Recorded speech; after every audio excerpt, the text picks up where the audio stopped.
I always love being surprised. Never judge a book by its cover. Grab your favorite pair of headphones, and let's listen to this. For today's Headphone Hideaway, I want to talk about the emotional roller coaster that is Lana Del Rey's 2014 masterpiece, Ultraviolence. I think it's safe to say that most people know who Lana Del Rey is. She's a very popular recording artist. While polarizing, a lot of people don't care much for her. A lot of people love her.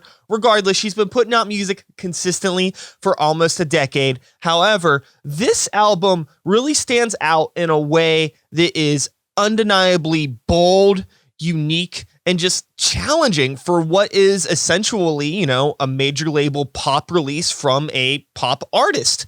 This album has layers of styles and influence. You got psychedelic rock, dream pop, blues, desert rock, indie rock, even like a little bit of trip hop in here. It's wild, really dramatic, huge melody, crazy hooks. Like, it's a fucking masterpiece of pop music writing and structure, and a large part of that honestly goes to Dan Auerbach, who produced the album. For those of you not familiar with Dan Auerbach, he is from the band The Black Keys, which I'm sure you heard of.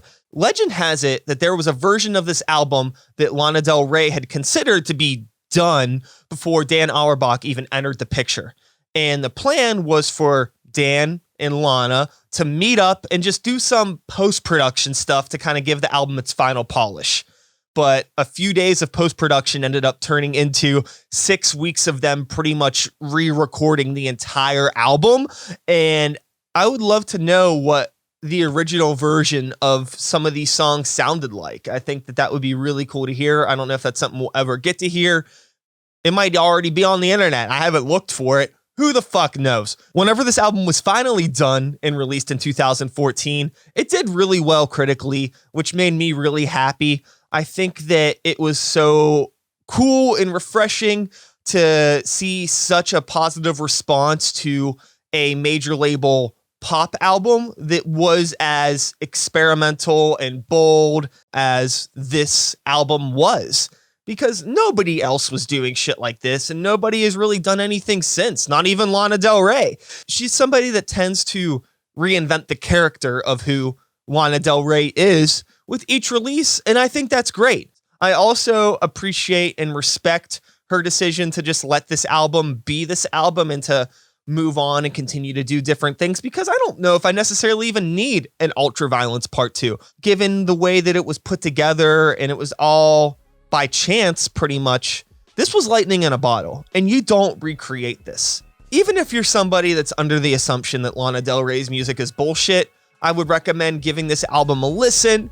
If you're a fan of songwriting, rhythm chord, melody type shit, nerdy stuff, this album has so much to offer. It's a fucking lasagna of luscious layers and love. That's what I'm going to say about that. I'll be back again in a couple days with another suggestion. Hope everyone's doing well out there. Seriously, give this a listen. You won't be disappointed. I'll see you next time. Peace.